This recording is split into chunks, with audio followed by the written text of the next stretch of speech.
Hey, what's up, guys? Tugi here, back again. This is a nation united, and the Swedes are in the Western Conference Final. Somehow, some way, we have made our way past the Ducks and past the Flames, but now we have one hell of a challenge standing in our way, that being the Winnipeg Jets. As far as our lineup goes, everything remains the same. Why bother changing anything? The only thing that was debatable is maybe calling up Jens Luke, putting him on the second line.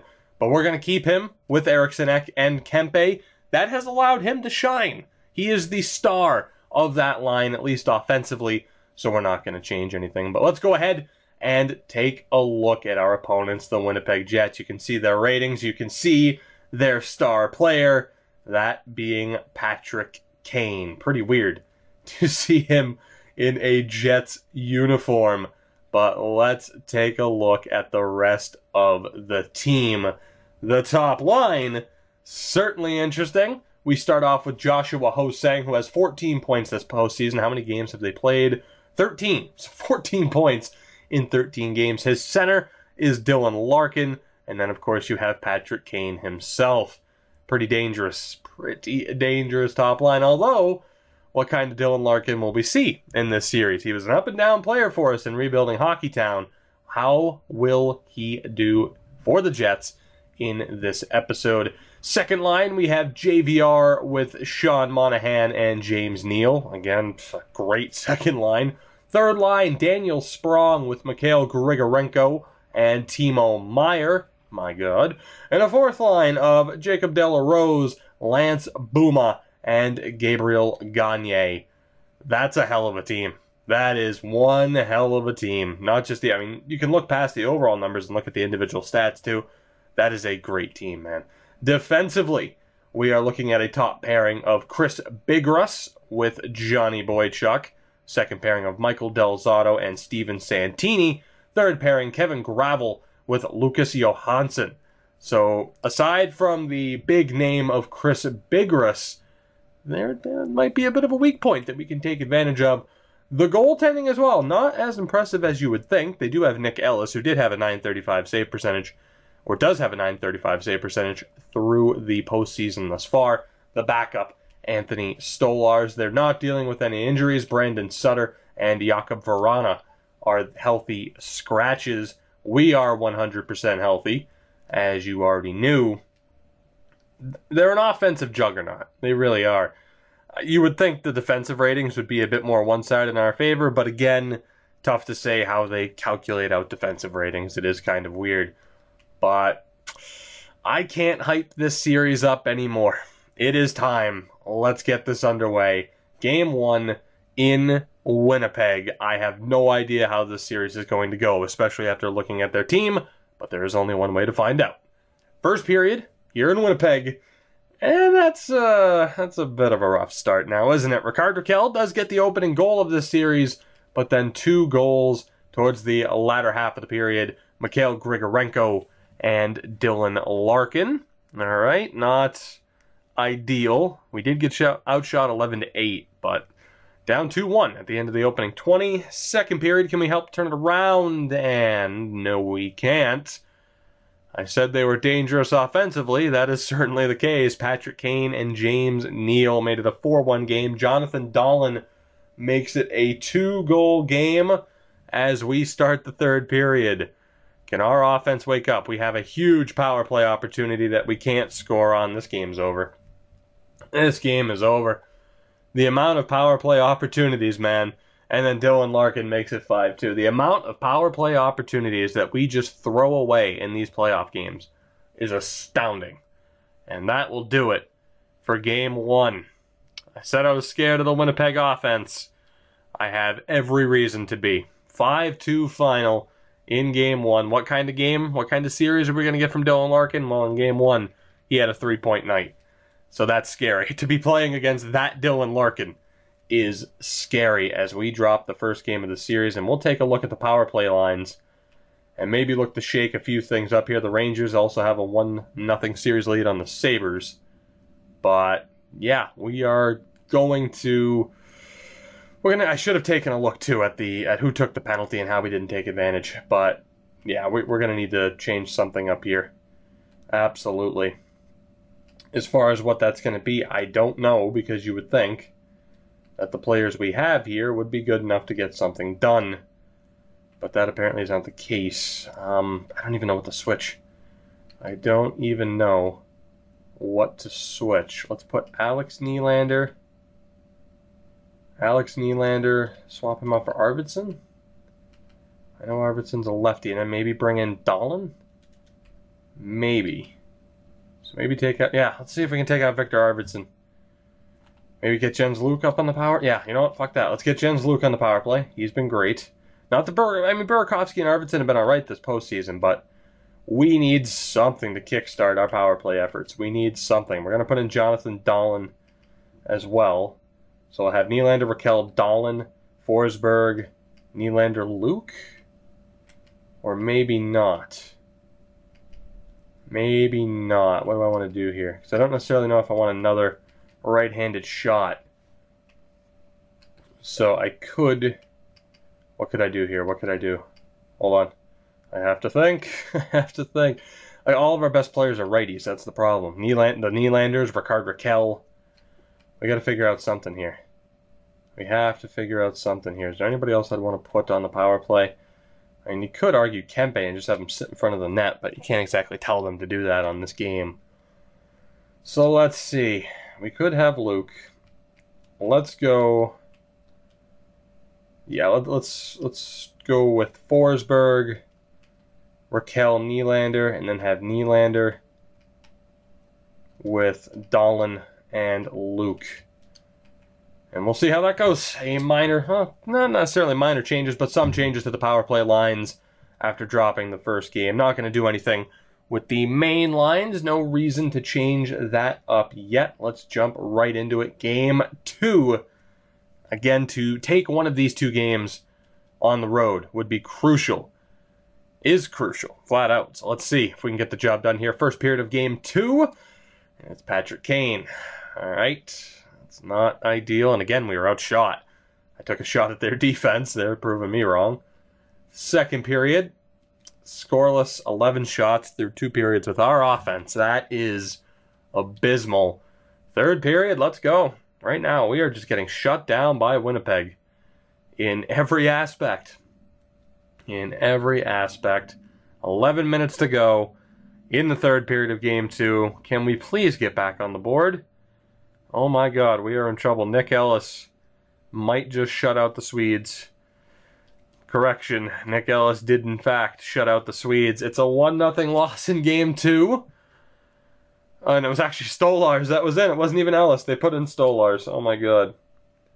See, this is typical.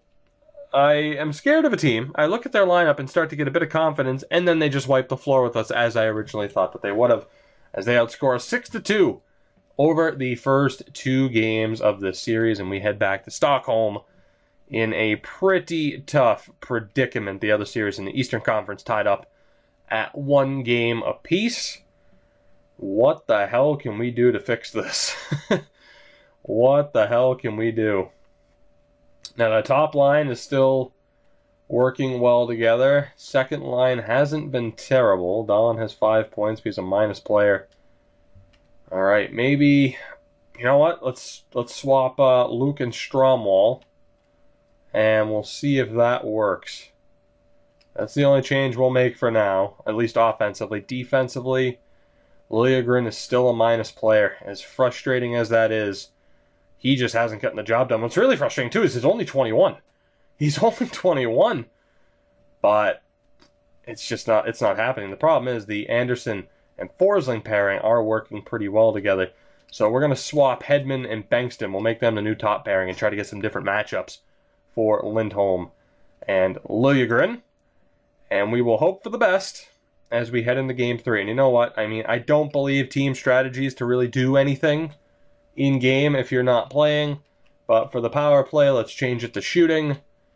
And we'll hope for the best, really. There's not too much else we can really afford to... I mean, it's... I just think we're in trouble, guys. I think we're in trouble.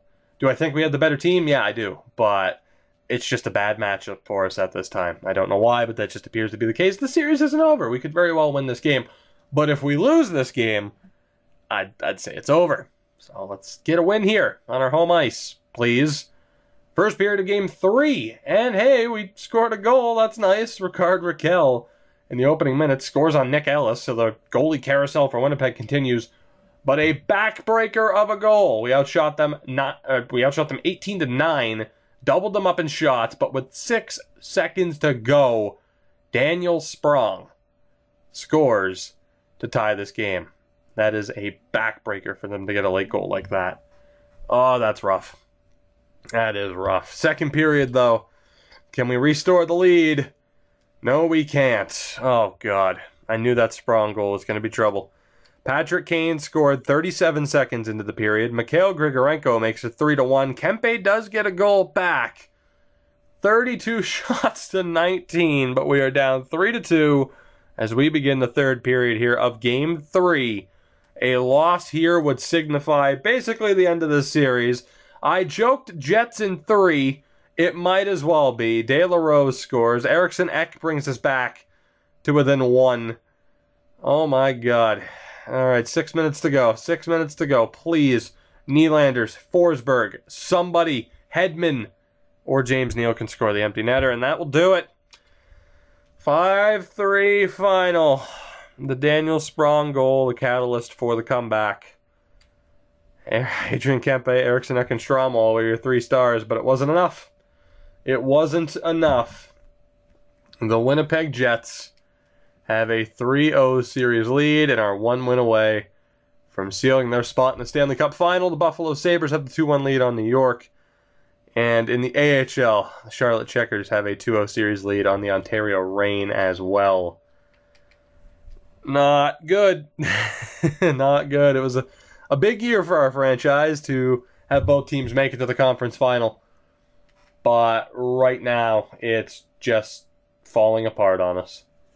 Absolutely falling apart on us. Now that third line's doing well. You don't want to take, you could potentially say, change things up. I just don't know. But I am going to have to make a change here. We're going to put William Nylander back at center. We're going to reunite the top line. We'll put Dahlin, Raquel, and Luke together. And I think that gives us the best chance to win. I do. The Kempe, Eriksson, Stromwall line did well that last game. Burakovsky, Karlsson, Arvidsson's a really good fourth line. Oh my God. And then defensively at second pairing, whoever we have put Liljegren with, it has been a disaster. And he just hasn't gotten the job done as of late. I can't send him down, though, because that would just kill his morale, and we'd definitely lose him. And I don't have a better option for who to put into the lineup. So the only thing I can really do, that's saying that third pairing's been really good. The third pairing has been really good. So I don't know what to do. Now, Bankston and Liljegren have each lost a point. So I'm going to reunite them. We're going to put Lindholm and Hedman together again. I'm going to make Bankston and Liljegren the third pairing, which could backfire because Forsling and Anderson could all of a sudden be up against much, higher competition, and they could start to struggle. But we're down 3-0 in the series, guys. It's over. It is. It's over. I'm just stalling here. I'm delaying the inevitable. Let's get this over with, shall we? Let's get this over with. Game 4 on home ice against the Winnipeg Jets. Let's do this. Let's do this. It might as well have been Jets in 3, right? Might as well have been. First period of Game 4. And we do get the first two the first 2 goals of the period. Again, out shooting them pretty heavily. It's Adrian Kempe and Victor Arvidsson, the third and fourth line, chipping in. And we have a 2-0 lead at the end of the opening 20, so that's somewhat promising. One step at a time, I suppose. Second period, Eriksson Ek, the third line, really stepping up. He makes it 3-0. And the Jets might have taken us just a little bit lightly heading into Game 4. Not that I blame them. We were dead in the water. And then, of course, James Neal scores because I just had to say something. Tempting faith. All right, tempting faith and fate. Oh, boy. Can we hold on, please, at least? Can we at least win one game? Karlsson, Forsbach, Karlsson makes it 4-1. That will do it. That will do it. The Stockholm Kings are not done yet. Delaying the inevitable, and I hit the button one too many times. I apologize for that, but whatever. Whatever. Delaying the inevitable more than likely. Let's take a look. The Ontario Reign did battle back. They at least picked up a win as well in Game 3. We won last time out. We won last time out. It was Game 3 for them. It was Game 4 for us. Game 5. Back in Winnipeg. Let's go. First period. And it's Mikhail Grigorenko, the opening goal. Damn. Second period. Scoreless. And it comes down to this. Will this be the last 20 minutes of the Stockholm Kings season? Let's find out. Power play here in the third. Can't do anything with it. Winnipeg gets one of their own. We kill that off too. All right, about 10 minutes to go. Can we get a goal? We need at least one goal. If we can't score a goal in the playoff game, we don't deserve to advance. And that's exactly what's going to happen. They're going to shut us out again. No, we're not. Lucas Bengtsson, thank you for waiting until the absolute last goddamn second. Holy hell. Well, I certainly didn't expect that, if you couldn't tell by my tone. Lucas Bengtsson forces overtime. They ended up outshooting us, too, in regulation, but that is irrelevant. We have ourselves a tied game. Overtime. Will the season live, or does it stop right here and right now? Early power play for the Kings that they can't take advantage of, but thankfully, it didn't matter. Jens Luke steps up. Bengtsson and Luke, the two all-stars from the last episode, and they keep our season alive. A 2-1 victory, and in fairness, 35 saves for Robin Lehner. He did his job. He held the Jets to one goal. It took our offense a while, almost the entirety of regulation, but we have forced Game 6. Unfortunately, the Ontario Reign lost. The Reign have found themselves in quite a difficult spot. They're down 3-1. But we'll pay attention to them if they win. After this, we'll be simming their game right here. We, of course, picked up another victory. The lineup stays the same. I'm going to guess that Carl Grundstrom has the positive morale because they won. Hopefully. I don't know. I'm getting mixed signals. I'm just kind of waiting to see what happened with Ontario. And never mind, they're out. Okay, well, that's just awful, isn't it? So, good season, though, for the Ontario Reign, but they fall just short against the Charlotte Checkers. Our full attention switches to the Kings. Game 6 on home ice. Season on the line. First period. Forgot to switch it over to goals, and there were a lot of them, so that's a shame. All right, let's recap this, shall we? Patrick Kane scores 3 minutes and 52 seconds in. Victor Arvidsson ties it. A few minutes later, Sean Monahan restores the lead. Adrian Kempe scores 41 minutes later to tie it, and then a late goal with 1:35 to go in the period for Victor Arvidsson. 3 goals on 9 shots for the Kings in that first period. Wow.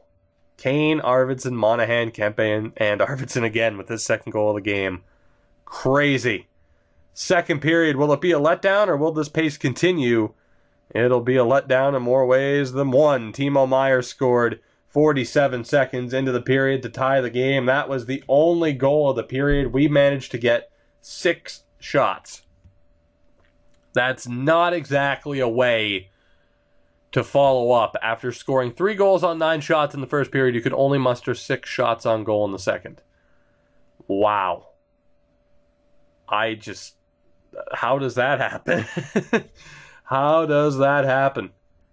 Like, if this is a real life scenario and I was the coach of this team, I'd be throwing chairs at heads. No, I wouldn't. I'm joking. I'm sorry. I'm joking. Jesus, it's sarcasm, people.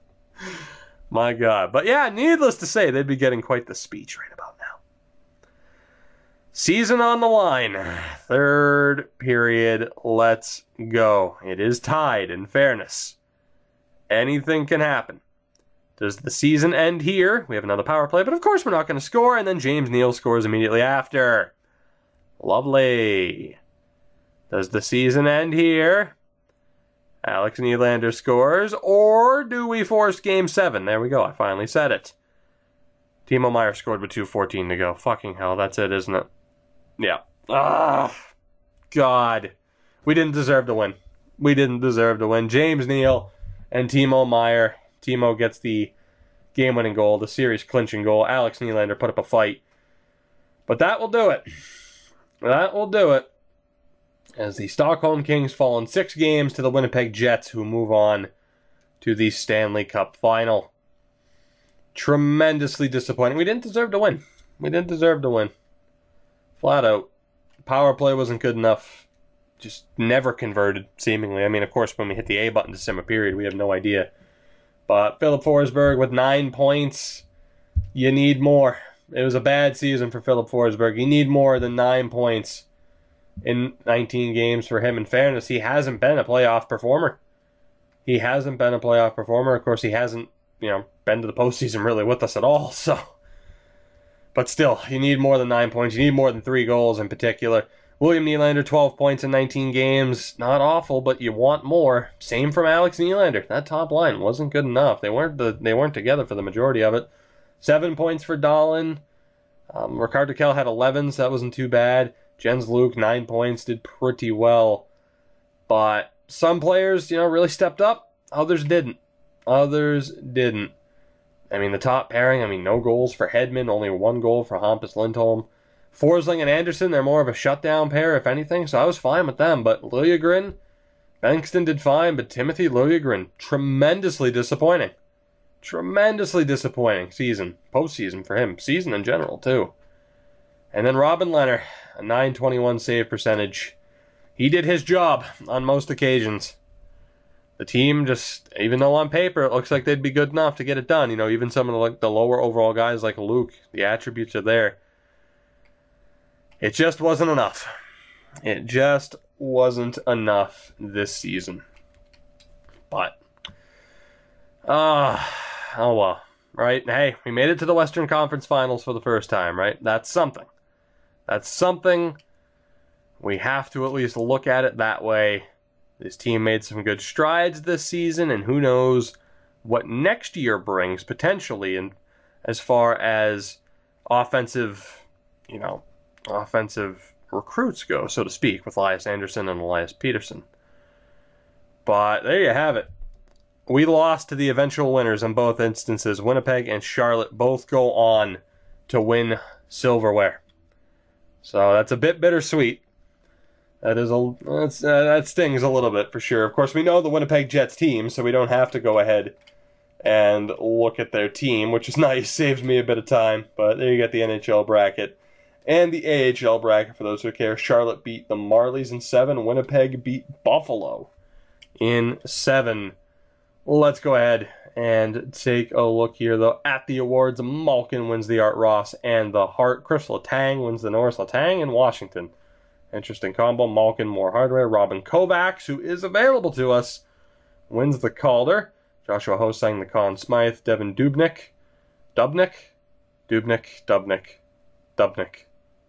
going Dubnyk. I'm probably wrong. The Vezina, the Jennings to Tuukka Rask, Kevin Klein, the Masterton, Kopitar, the Selke, Malkin to Ted Lindsay, and Kirill Kaprizov. The most goals in the regular season wins the Rocket Richard.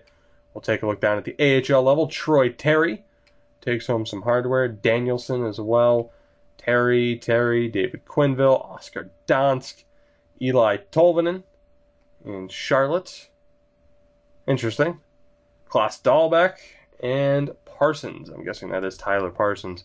Maybe. Oh, no way. I think Tyler Parsons has a picture. Regardless, no hardware for either team, despite this looking like a step up. In the end, we have to walk away with a feeling of disappointment after this season.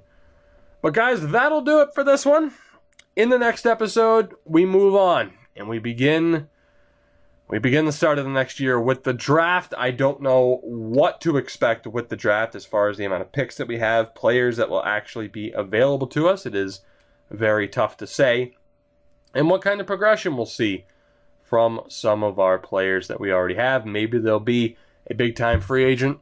There's no way to tell, at least not at this current stage. But guys, I hope you did enjoy. Of course, if you did, make sure to hit that like button to help support the video and the channel. Subscribe if you haven't already. to continue following this series and others. Follow me on Twitter at Tookie24 and join the notification squad to make sure that you don't miss a video. And I'll see you guys in the next episode of A Nation United.